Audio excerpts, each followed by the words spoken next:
L'histoire des femmes. On va voir la législation de l'avortement, puis l'histoire des femmes de la Révolution française à nos jours. Donc la législation de l'avortement. Chronologie historique.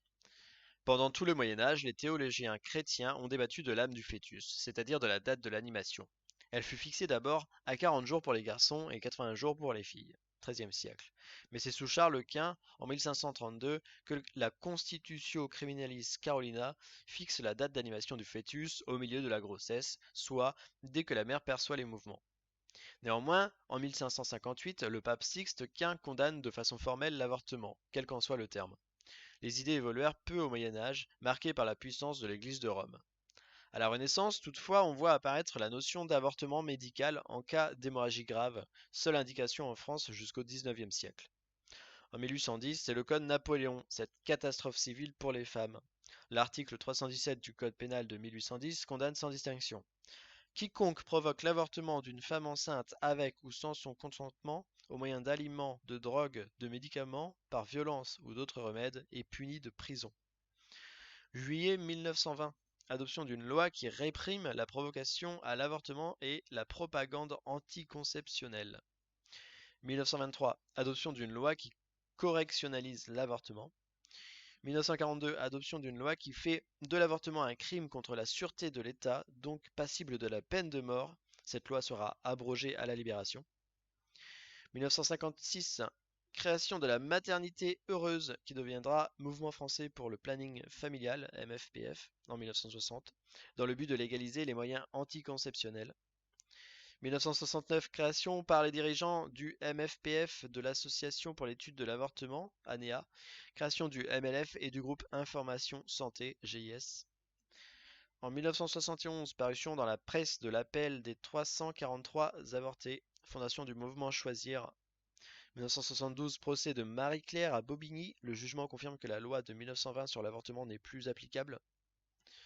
1973, création du Mouvement pour la libération de l'avortement et de la contraception, MLAC, qui fédère le MFPF, le GIS, le MLF, les syndicats et des mouvements d'extrême gauche.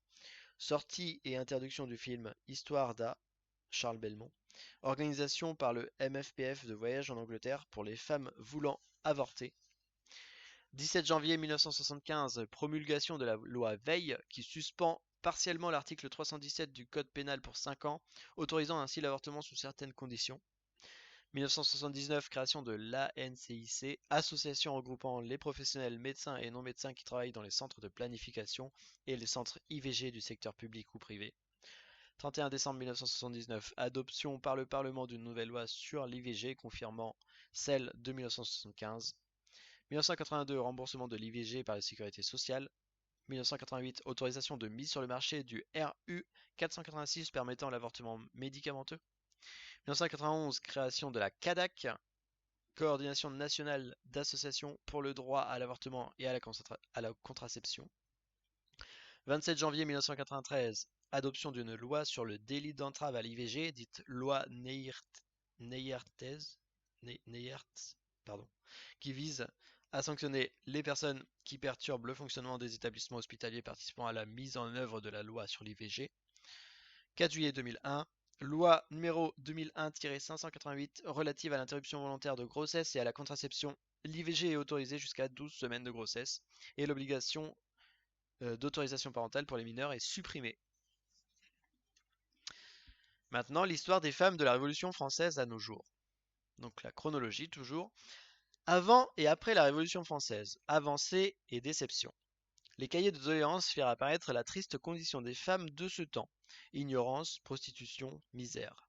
En 1789, les femmes revendiquaient le droit à l'instruction primaire, le droit au travail, la protection de la loi pour les femmes abandonnées et les filles mères, le droit à la santé, le droit à des sages-femmes expérimentées, la réforme du mariage et le droit au divorce, l'accès à la citoyenneté. Des acquis de la Constituante, la Convention garde peu de choses et ce qu'elle accorde, comme la protection des filles mères, est supprimé par le Code Napoléon. 1804, le Code Napoléon, une catastrophe pour les femmes. En 1804, le Code Napoléon affirme l'incapacité juridique totale de la femme mariée.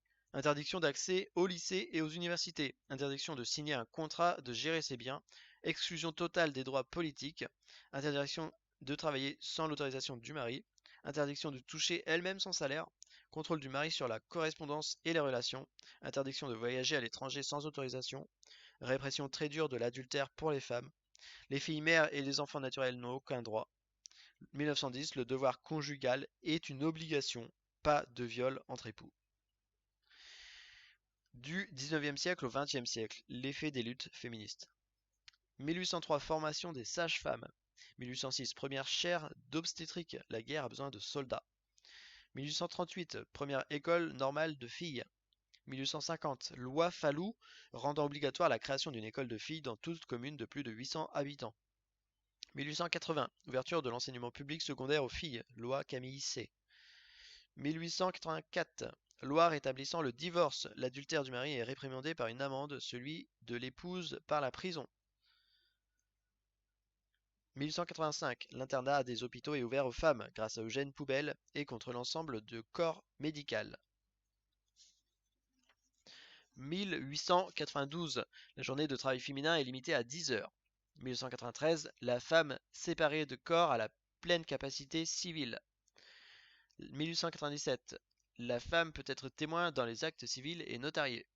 1898, les femmes peuvent être électrices dans les tribunaux de commerce. 1900, les femmes licenciées en droit peuvent prêter serment d'avocat et exercer la profession. 1907, l'épouse peut disposer de son salaire.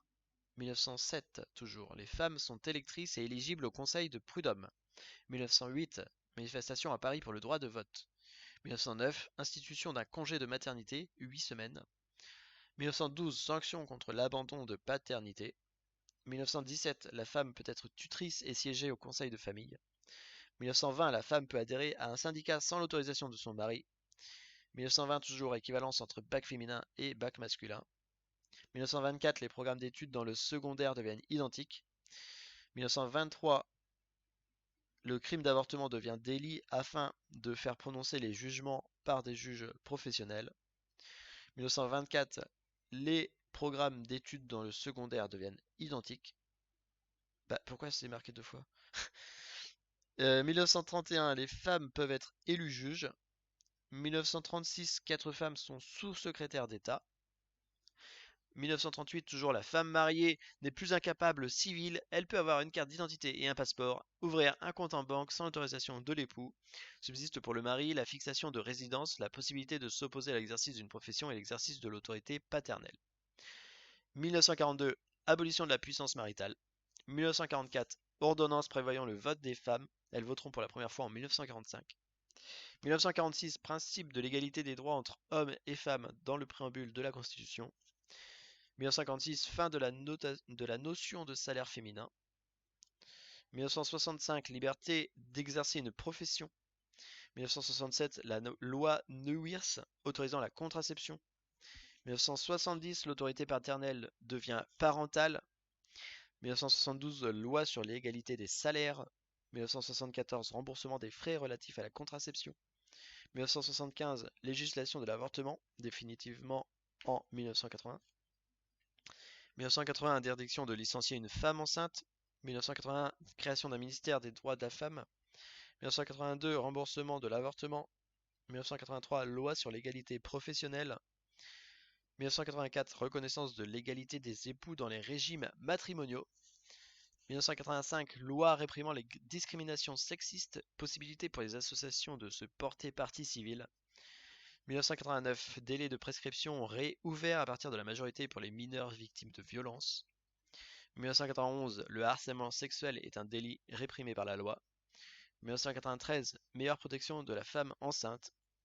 1998, les victimes d'une agression sexuelle, délictuelle ou criminelle ont 10 ans pour porter plainte, quel que soit l'agresseur. 1999, révision des articles 3 et 4 de la Constitution portant égal accès des hommes et des femmes aux mandats électoraux et aux fonctions électives. 2000, la pilule de lendemain est en vente libre dans les pharmacies.